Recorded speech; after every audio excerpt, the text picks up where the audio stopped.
Well, it's Hot Topic Wednesday. We've got a lot of thoughts and vibes. Maybe it's Hot Topic Thursday. Either way, when we drop this episode, we know everyone's going to have an opinion. We know everyone's going to have a say-so. So we're going to read your comments. We're going to talk through them, and then we're going to let it go. And we're going to prepare for Week 8 of ACC football. You are Locked On ACC, your daily podcast on the Atlantic Coast Conference. Part of the Locked On Podcast Network, your team every day.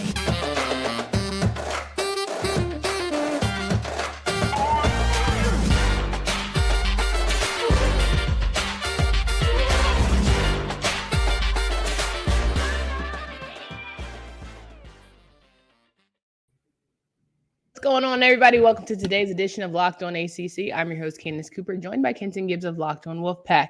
Each and every day, you can find us wherever you listen to podcasts. Make sure you download, subscribe to the pod from anywhere. You can also hit up our YouTube page, follow, subscribe, leave all the comments because we're going through them today. And if you want to get yours read out loud on air, hey, this is the place to be. Kenton, how are you feeling?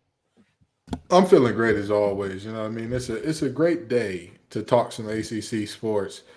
We got ACC Media Days for basketball coming up in exactly, 6 days now. We got a lot of ACC football action. Teams are finally taking shape. We're seeing who they are. And, of course, the fans are going to tell us that they know ball so much more than us because they have a one-game lead in Pick'em. So they have the bragging rights right now. I got to let them cook. If only you didn't have that UNC hate in your heart, maybe you'd be tied. But here we are. We're going over today's topics, hot topics, conversations that you guys love to leave on our YouTube page because, without you guys, we really wouldn't be where we are. So we're always appreciative. And, let's get it out the gate.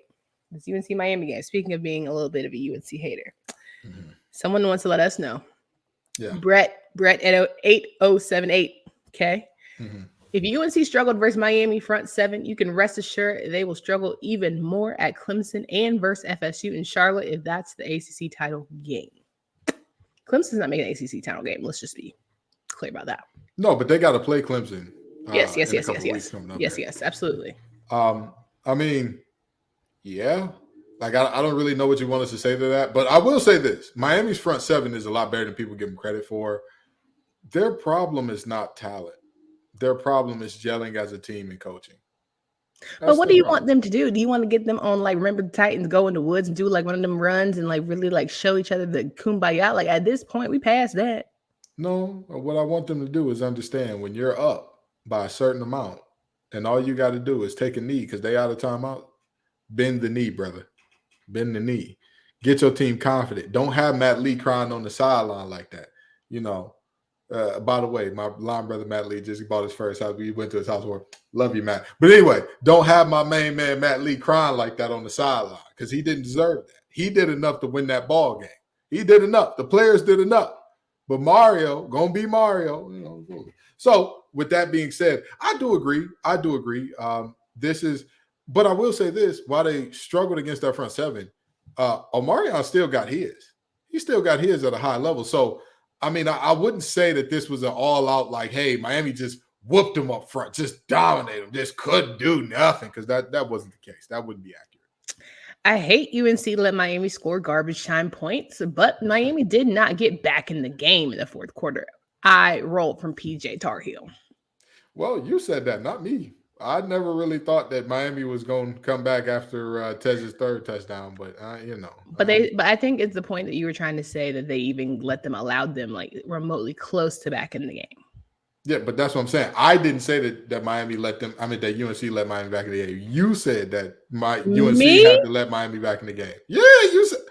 Oh, here we go. Anywho. Listen, I gave the boys their credit, you know what I mean? And honestly, by the way, you said that we would be tied if I didn't have a UNC hate in my heart. I also picked Minnesota over them, which I knew I shouldn't have done. But I said, you're a big UNC hater. Yeah. I really don't like those guys. Maybe it's time for some self-reflection. Curtis 50 Cent Jackson. I really don't like this guy, man. I really don't like him. The Steve 3 said, hey, how about you go back and watch the FSU versus BC game and see a team with a big lead that let someone back in the game. UNC never let Miami back in the game. UNC up 38-17 with under 10 minutes left. Miami got 2 garbage time touchdowns and threw an interception down 41-10 as time expired.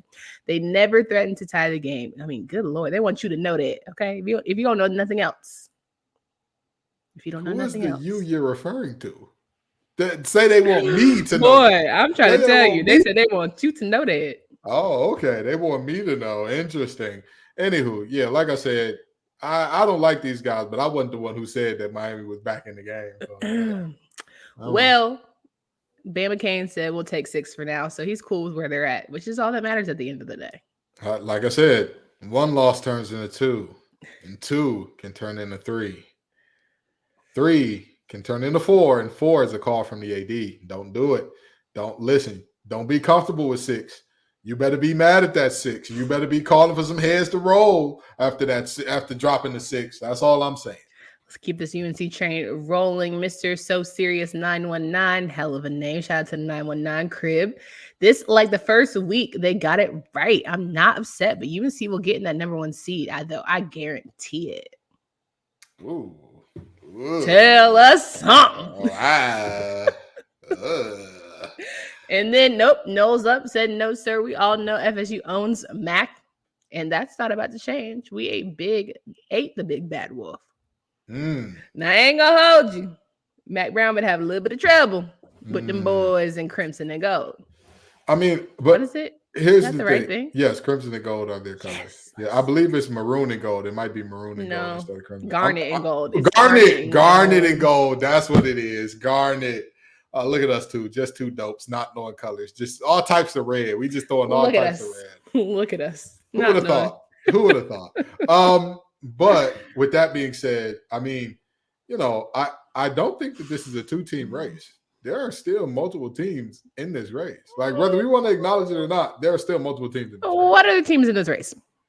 If Louisville wins out, they're still in this race. If Duke pulls off the upset next week, if Riley Leonard is back going and healthy, or if Johnny Wilson can't go, because Lord knows if you try to beat that Duke defense with 1 receiver who can go, you're gonna run into some problems. Because again, they swarm to the ball. They are a collective of players. When you talk about collectives, you think of NIL.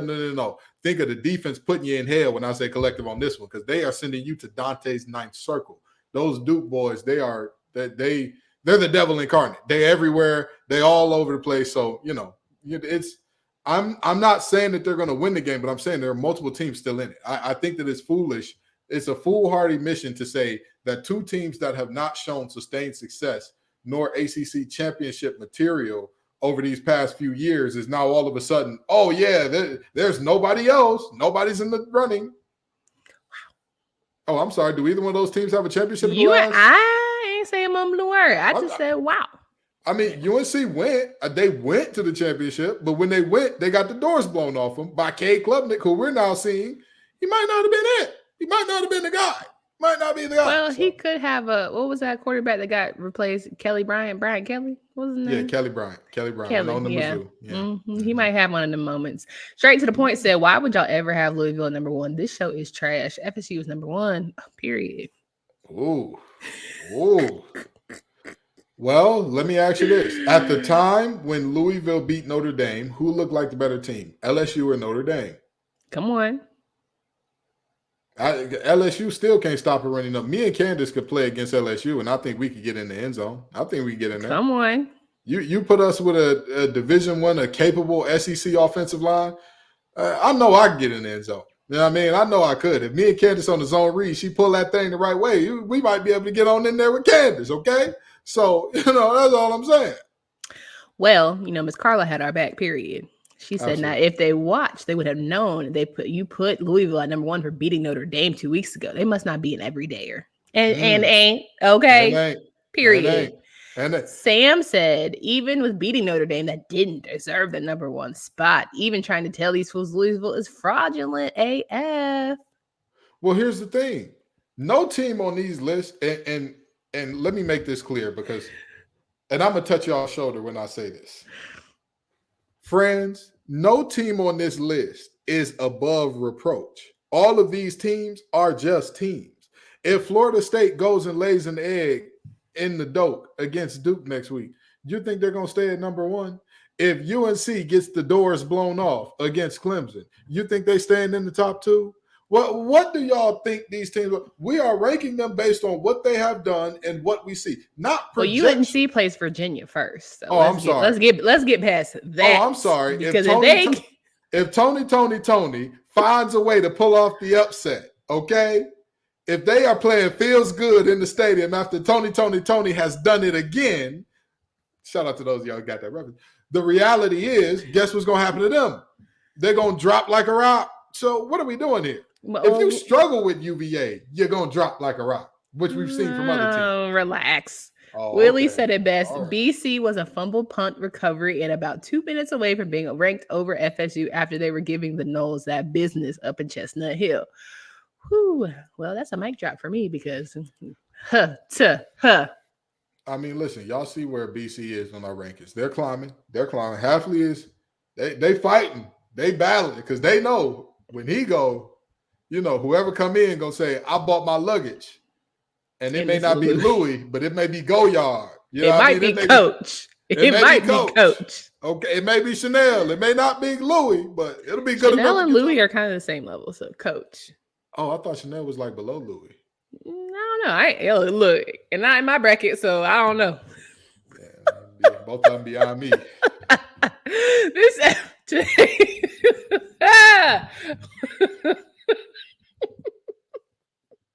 All right.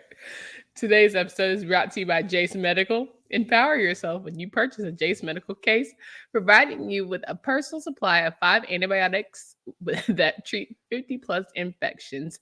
Get yours today at jasemedical.com. That's JASE medical.com. Make sure that you tap into that today. Jase Medical now offers customizability. All right.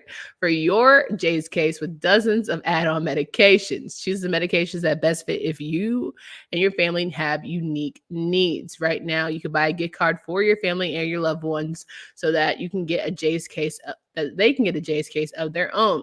Go to jasemedical.com, enter code locked on at checkout for a $20 discount on your order. That's promo code locked on at jasemedical.com. That was almost as bad as the Nutrafol. I'm just going to say. That one is probably my hardest read to do in front of Kenton for those who tend to watch us pay our bills each and every day.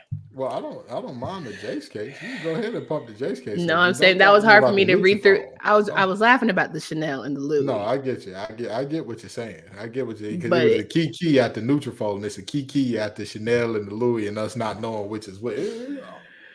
We're not their target demographic, I feel like. I promise you, we're not. Let's talk about the fact that Black Leo Court 69 said, I told you when VT lost to Rutgers and Marshalls with Jones as quarterback, I said Jones has more upside. I think Pry also realized Jones didn't fit the system he was running for Wells. I also notice we're doing some triple options, which helps open the run game. Brent Davis, offensive coordinator for Army now, offensive analyst for VT, probably help with that. Long as VT is rising and UVA is crying, I'm happy. Well, brother, you got to be the happiest man on earth, okay? You'd have to be twice as tall to be as happy as you are, because I'm telling you that you're going to be very happy this season. Again, Drones, as long as he stays healthy, as long as Tootin keeps doing what he's doing, that Virginia team is just a train wreck right now. They're objectively a train wreck. And so congratulations, Black Leo Core. You're going to have lots to smile about. Let's talk about Forever Orange Girl 44, who says, can't be mad where SU is. They've done it to themselves. And by SU, we mean Syracuse, for those who don't know. Forever Orange Girl, if you didn't pick that up. Actually, I 90% blame Babers and company. Clemson was disappointing, but not unexpected. UNC was pitiful, and I'd like to think FSU was embarrassingly rock bottom. Nowhere to go but up. But if Dino can't lead this team to decisive W after a bye week against VT, I don't think we allow him to ruin it. Yet another November, and goes on and just talks about, listen, unless Dino runs the table, he should be gone at the end of the season.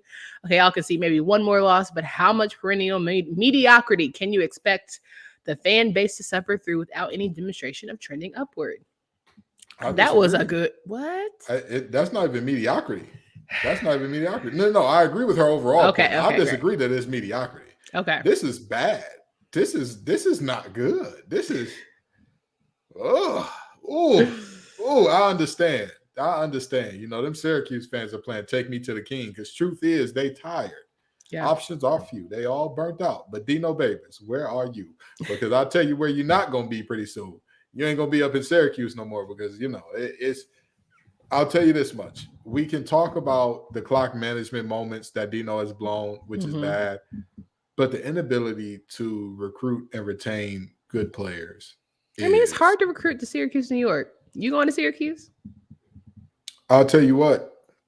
If you can recruit to Durham, North Carolina – if you can recruit to Clemson, South Carolina, you recruit it.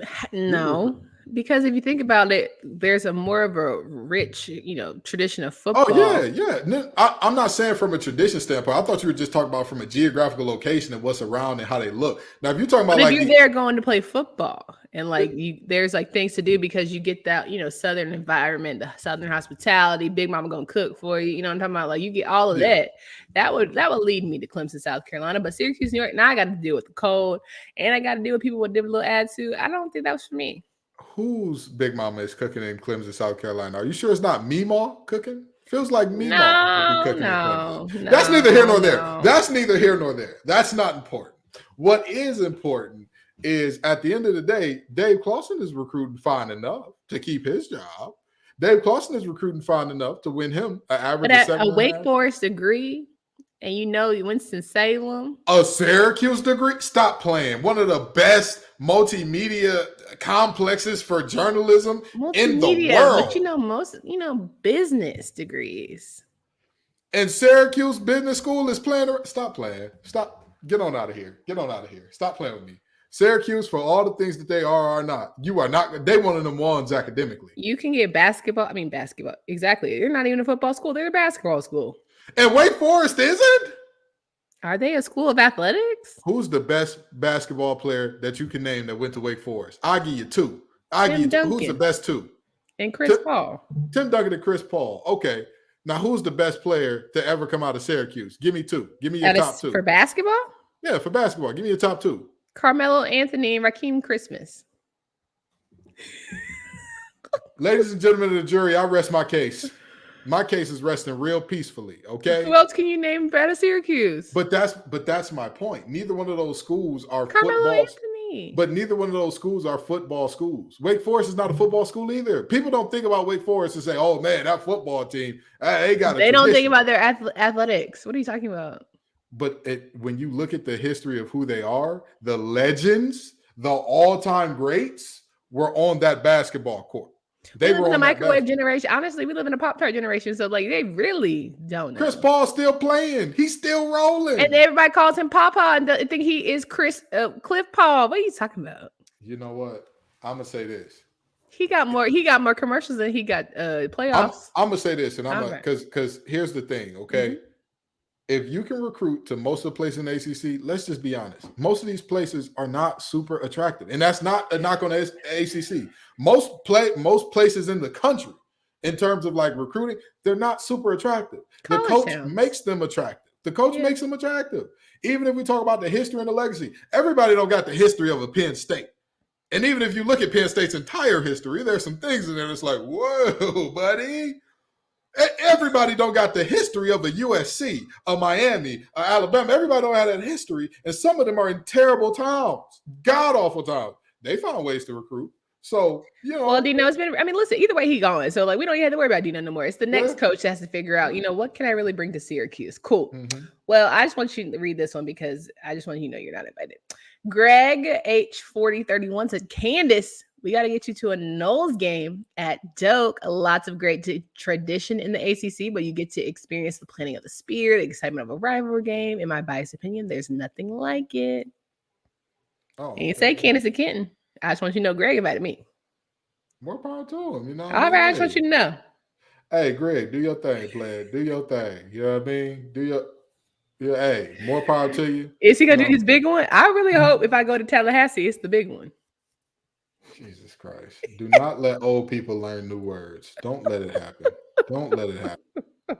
This woman has repetitively been saying, "Do their big one" for the last 2 days. And I might say it again tomorrow. So keep it.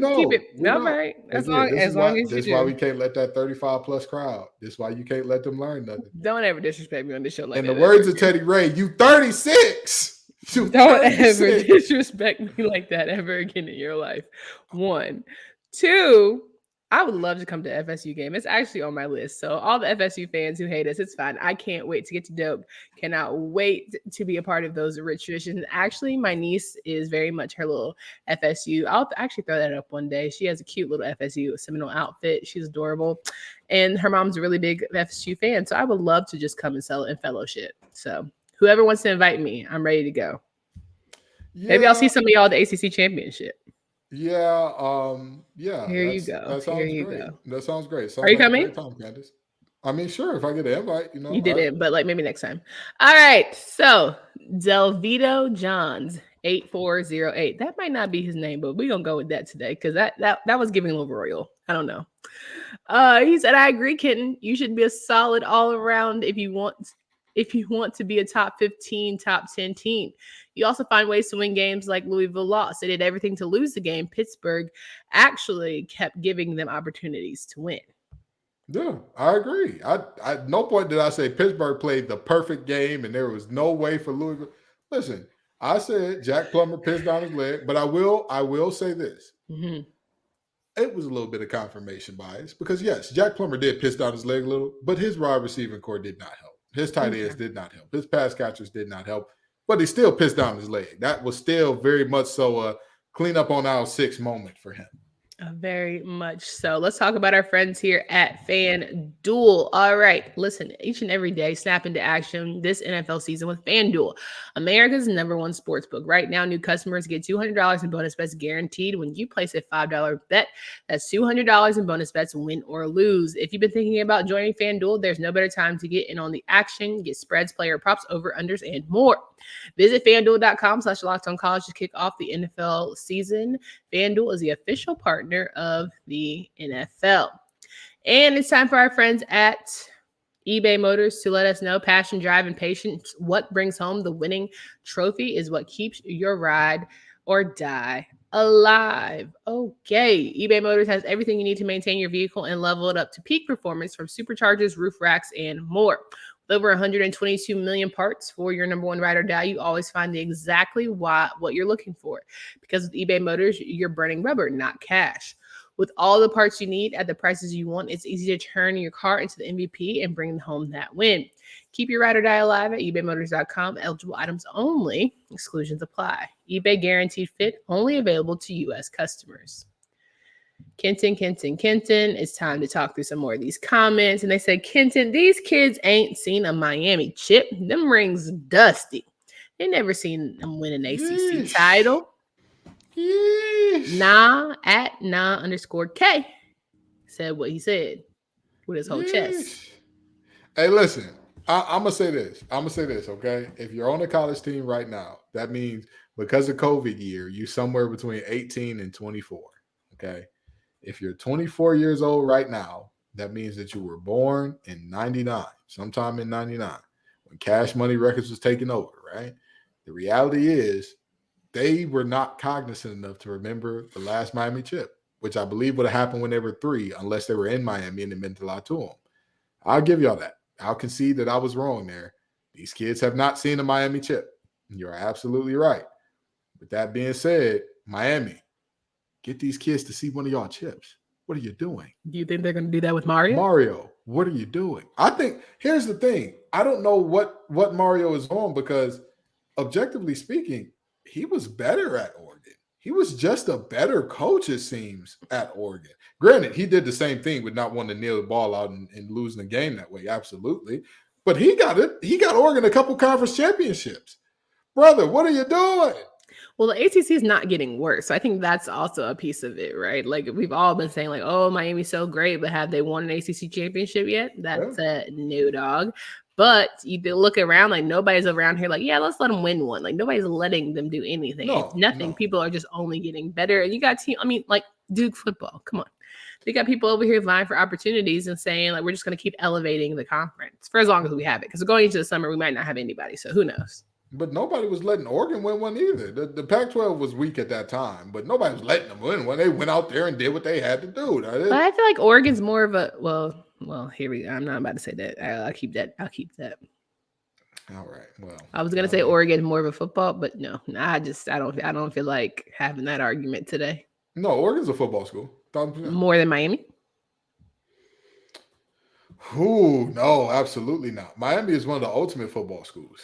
Miami is one of 12 schools in the nation where winning 7 to 8 games perennially is not enough. Like, they won't build you a statue for that in Miami. So, they're Oregon, they will?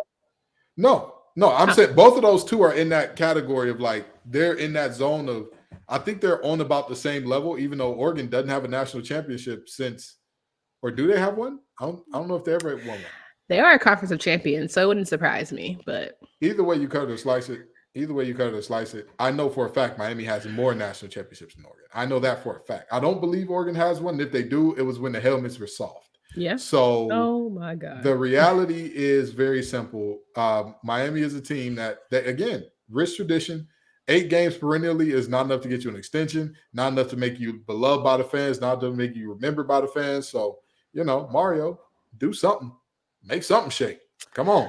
Last one we'll say here from National Champion 8174. Louisville was proven to be overrated. I won't be surprised if they lose more games.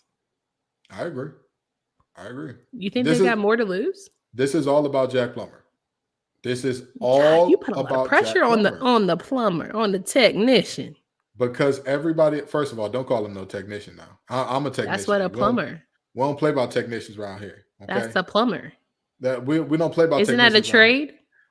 It's a trade, but you can't just call any old body a technician all out the blue. Okay, when you put on that green and white with that CT on the side of the helmet, it means something. Everybody just can't be a technician. Now, with that being said, the reality is very simple.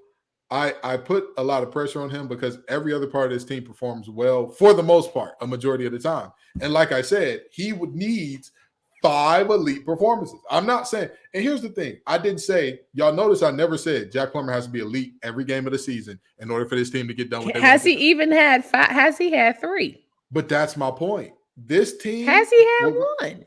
I think he's had a couple. He's had a couple games where he looked like elite. He was crazy. Elite. Yeah. Which ones? Listen, he's had some games. Yeah. Mm-hmm. He's had some games. Can't name them. Against Georgia Tech, that second half, that was eliteness, baby. He was out there diming them boys up. As he should have, because it's Georgia Tech. Okay. Well, all right. Listen, all I'm saying is this. And you named only one, just for the record. Okay, well, I mean, I can't name Murray State, but he did look elite. But Boston College, he did look elite. I mean, did you saw that Boston College? They was up 42-14 at halftime. That boy was rolling. Was he elite against Notre Dame? He was really good. I think he was really good. I wouldn't say elite, but he was really good. All right. So he got 3 more to go. He got 3 more. And that's my point. If he gets those 3 elite games out the way, yeah, they'll be fine. They'll be just fine. If he doesn't, this team, you get damn some trouble. Alexa, play deads because them boys is in trouble. Interesting. Well, we'll just put a pin in it right there and see how we land, towards the end of the season. But all I know is we're on to week 8. We're turning the page. I'm betting the questions for next week. Why? These sets of questions, you embarrass me in front of a national audience, and I want my restitution. So next week, I'm betting the questions. Because you ain't embarrassed. You ain't going to do this again. How are you getting embarrassed? I got an invite to the game, and you didn't.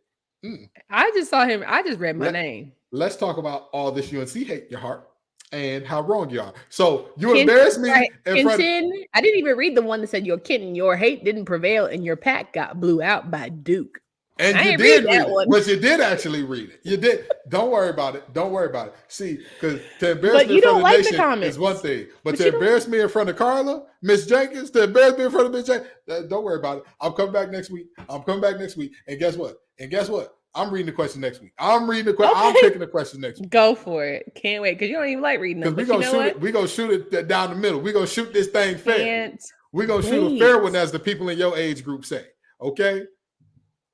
See you guys for week 8 recaps on tomorrow's episode. For Candace Cooper and Kenton Gibbs, until next time.